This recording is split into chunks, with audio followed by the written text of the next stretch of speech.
Level 40. You also must be ready, for the Son of Man is coming at an hour you do not expect.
Sent, and all the elders of Judah and Jerusalem were gathered to him. And the king went up to the house of the Lord, and with him all the men of Judah, and all the inhabitants of Jerusalem, and the priests, and the prophets, all the people both small and great. And he read in their hearing all the words of the book of the covenant that had been found in the house of the Lord. The king stood by the pillar, and made a covenant before the Lord, to walk after the Lord, and to keep his commandments, and his testimonies, and his statutes with all his heart and all his soul, to perform the words of this covenant that were written in this book. And all the people joined in the covenant. And the king commanded Hilkiah the high priest, and the priests of the second order, and the keepers of the threshold, to bring out of the temple of the Lord all the vessels made for Baal, for Asherah, and for all the hosts of heaven. He burned them outside Jerusalem in the fields of the Kidron, and carried their ashes to Bethel. He disposed the priests whom the kings of Judah had ordained to make offerings in the high places of the cities of Judah and around Jerusalem, those also who burned incense to Baal, to the sun and to the moon, and the constellations and all the hosts of the heavens. And he brought out the Asherah from the house of the Lord outside Jerusalem to the brook Kidron, and burned it at the brook Kidron, and beat it to dust, and cast the dust of it upon the graves of the common people. He broke down the houses of the male cult prostitutes who were in the house of the Lord, where the women wove hangings for the Asherah. And he brought all the priests out of the cities of Judah, and defiled the high places where the priests had made offerings, from Geba to Beersheba. He broke down the high places of the gates that were at the entrance of the gate of Joshua, the governor of the city, which were on one's left at the gate of the city. However, the priests of the high places did not come up to the altars of the Lord in Jerusalem, but they ate unleavened bread among their brothers. And he defiled Topheth, which is in the valley of the son of Hinnom, that no one might burn his son or his daughter as an offering to Moloch. And he removed the horses that the kings of Judah had dedicated to the sun at the entrance to the house of the Lord by the chamber of Nathan-Melech, the chamberlain, which was in the precincts. And he burned the chariots of the sun with fire. The altars on the roof of the upper chamber of Ahaz, which the kings of Judah had made, and the altars that Manasseh had made in the two courts of the house of the Lord, he pulled down and broke in pieces, and cast the dust of them into the brook Kidron. And the king defiled the high places that were east of Jerusalem, to the south of the mount of corruption, which Solomon the king of Israel had built for Ashtoreth, the abomination of the Sidonians, and for Chemosh, the abomination of Moab, and for Milcom, the abomination of the Ammonites. And he broke in pieces the pillars, and cut down the Asherah, and filled their places with the bones of men. Moreover, the altar at Bethel, the high place, erected by Jeroboam the son of Nebat, who made Israel to sin, that altar with the high place he pulled down and burned, reducing it to dust. He also burned the Asherah. And as Josiah turned, he saw the tombs that were on the mount. He sent and took the bones out of the tombs, and burned them on the altar, and defiled it, according to the word of the Lord, that the man of God proclaimed, who had predicted these things. Then he said, What is that monument that I see? And the men of the city told him, It is the tomb of the man of God, whom came from Judah, and predicted these things that you have done against the altar of Bethel. And he said, Let him be. Let no man move his bones. So they let his bones alone, with the bones of the prophet who came out of Samaria. And Josiah removed all the shrines also of the high places that were in the cities of Samaria, which kings of Israel had made, provoking the Lord to anger. He did to them according to all that he had done at Bethel, and he sacrificed all the priests of the high places who were there on the altars, and burned human bones on them. Then he returned to Jerusalem. And the king commanded all the people, Keep the Passover to the Lord your God, as it is written in this book of the covenant, for no such Passover has been kept since the days of the judges who judged Israel, or during all the days of the kings of Israel, or of the kings of Judah. But in the 18th year of King Josiah, this Passover was kept to the Lord in Jerusalem.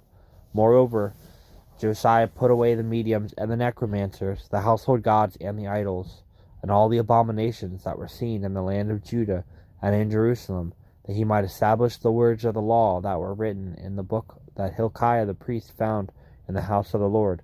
Before him there was no king like him, who turned to the Lord with all his heart, and with all his soul, and with all his might, according to all the law of Moses, nor did any like him arise after him. Still the Lord did not turn from the burning of his great wrath, by which his anger was kindled against Judah, because of all the provocations which with Manasseh had provoked him. And the Lord said, I will remove Judah also out of my sight, as I have removed Israel, and I will cast off the city that I have chosen, Jerusalem, and the house of which I said my name shall be there. Now the rest of the acts of Josiah, and all that he did, are they not written in the book of the Chronicles of the kings of Judah? In this day Pharaoh Necho, king of Egypt, went up to the king of Assyria, to the river Euphrates. King Josiah went to meet him, and Pharaoh Necho killed him at Megiddo, as soon as he saw him. And his servants carried him dead in a chariot from Megiddo, and brought him to Jerusalem, and buried him in his own tomb. And the people of the land took Jehoahaz the son of Josiah, and anointed him, and made him king in father's place. Jehoahaz was 23 years old when he began to reign, and he reigned 3 months in Jerusalem. His mother's name was Hamutal, the daughter of Jeremiah of Libnah. He did what was evil in the sight of the Lord, according to all that his fathers had done. And Pharaoh Necho put him in bonds at Riblah in the land of Hamath, that he might not reign in Jerusalem, and laid on the land a tribute of 100 talents of silver and a talent of gold. And Pharaoh Necho made Eliakim the son of Josiah king in the place of Josiah his father, and changed his name to Jehoiakim. But he took Jehoahaz away, and he came to Egypt and died there. Jehoiakim gave the silver and the gold to Pharaoh, but he taxed the land to give the money according to the command of Pharaoh. He exacted the silver and the gold of the people of the land, from everyone according to his assessment, to give it to Pharaoh Necho.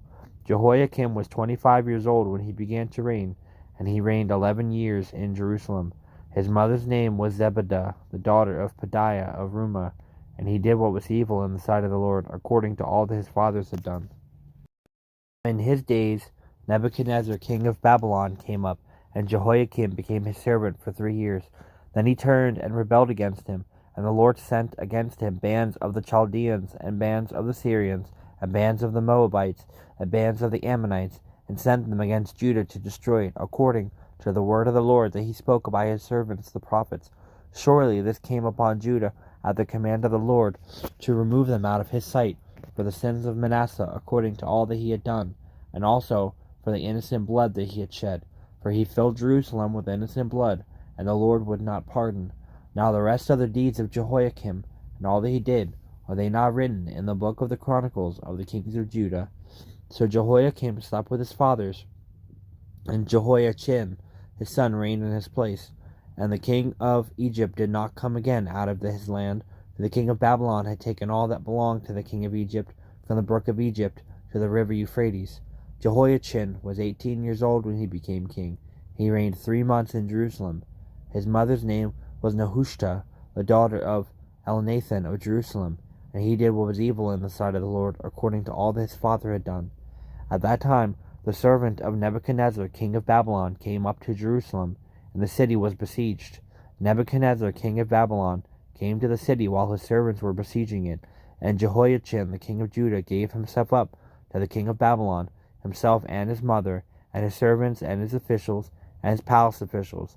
The king of Babylon took him prisoner in the 8th year of his reign, and carried off all the treasures of the house of the Lord, and the treasures of the king's house, cut in pieces all the vessels of gold in the temple of the Lord, which Solomon king of Israel had made, as the Lord had foretold.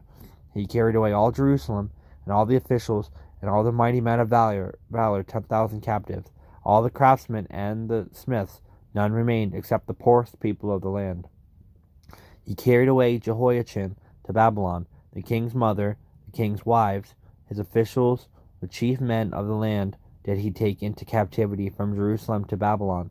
And the king of Babylon brought captive to Babylon all the men of valor 7,000, and the craftsmen and the metal workers 1,000, all of them strong and fit for war. And the king of Babylon made Mattaniah, Jehoiachin's uncle, king in his place, and changed his name to Zedekiah.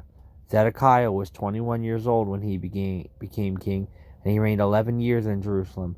His mother's name was Hamutal, the daughter of Jeremiah of Libnah, and he did what was evil in the sight of the Lord, according to all that Jehoiakim had done. For because of the anger of the Lord, it came to the point in Jerusalem and Judah that he cast them out from his presence, and Zedekiah rebelled against the king of Babylon. He hears his father's instruction, but a scoffer does not listen to rebuke. From the fruits of his mouth a man eats what is good, but the desire of the treacherous is for violence. Whoever guards his mouth preserves his life, and he who opens wide his lips comes to ruin. The soul of the sluggard craves and gets nothing, while the soul of the diligent is richly supplied. The righteous hates falsehood, but the wicked bring shame and disgrace. Righteousness guards him whose way is blameless, but sin overthrows the wicked. One pretends to be rich, yet has nothing. Another pretends to be poor. The light of the righteous rejoices, but the lamp of the wicked will be put out. By insolence comes nothing but strife, but with those who take advice is wisdom. Wealth gained hastily will dwindle, but whoever gathers little by little will increase it. Hope deferred makes the heart sick, but a desire fulfilled is a tree of life. Whoever despises the word brings destruction on himself, but he who reveres the commandment will be rewarded. The teaching of the wise is a fountain of life, that one may turn away from the snares of death. Good sense wins favor, but the way of the treacherous is their ruin. In everything the prudent acts with knowledge, but a fool flaunts his folly. A wicked messenger falls into trouble, but a faithful envoy brings healing. Poverty and disgrace comes to him who ignores instruction, but whoever heeds reproof is honored. A desire fulfilled is sweet to the soul, but to turn away from evil is an abomination to fools. Whoever walks with the wise becomes wise, but the companion of fools will suffer harm. Disaster pursues sinners, but the righteous are rewarded with good. A good man leaves an inheritance to his children's children, but the sinner's wealth is laid up for the righteous. The fallow ground of the poor would yield much food, but it is swept away through injustice. Whoever spares the rod hates his son, but he who loves him is diligent to discipline him. The righteous has enough to satisfy his appetite, but the belly of the wicked suffers want. be to God, which giveth us the glory through our Lord Jesus Christ. Therefore, my beloved brethren, be ye steadfast, unmovable, always abounding in the work of the Lord, for as much as ye know that your labor is not in vain in the Lord. 1 Corinthians 15:57 and 58. Faithfulness is not glamorous, but it is never wasted. God sees every act of obedience, every unseen sacrifice, and every quiet stand for truth. The God who calls us to be faithful is able to reward that faithfulness. Our labor for him is not in vain. He has both the power and the promise to honor what is done for his glory. We can render every act of service heartily as to the Lord, and not unto men, knowing that of the Lord ye shall receive the reward of the inheritance, for ye serve the Lord Christ. Daniel is one of the clearest pictures of this kind of faithfulness in Scripture. As a teenager, he was taken captive from his home, given a new name, immersed in a pagan culture, and pressured to compromise his allegiance to God. He refused. Decades later, as an elderly man, he was still serving God with the same consistency. When jealous leaders plotted against him and had thrown him into the lion's den, King Darius described him as a man who served God continually. Daniel trusted God with the consequences of his obedience, and God proved that he was able not only to protect him, but to vindicate him. The lion's mouth was shut, and his faith was honored. God is the same today. He is able to strengthen his servants to remain faithful, and he is able to reward that faithfulness in his perfect time and way. Not everything God rewards will be seen in this life, but nothing done for him is ever forgotten. As Paul reminds us, we can continue always abounding in the work of the Lord because we know our labor is not in vain. God is able to reward every act of faithful service done for his glory. Try to view each day as an adventure, carefully planned out by your guide. Instead of staring into the day that is ahead of you, attempting to program it according to your will, be attentive to me and to all that I have prepared for you. Thank me for this day of life, recognizing that it is a precious, unrepeatable gift. Trust that I am with you each moment, whether you sense my presence or not. A thankful, trusting attitude helps you to see events in your life from my perspective. A life lived close to me will never be dull or predictable. Expect each day to contain surprises. Resist your tendency to search for the easiest route through the day, and be willing to follow whatever I lead. No matter how steep or treacherous the path before you, the safest place is to be by my side. Psalm 118:24. This is the day that the Lord has made, so let us rejoice and be glad in it. 1 Peter 2:21. To this you were called, because Christ suffered for you, leaving you an example that you should follow in his steps.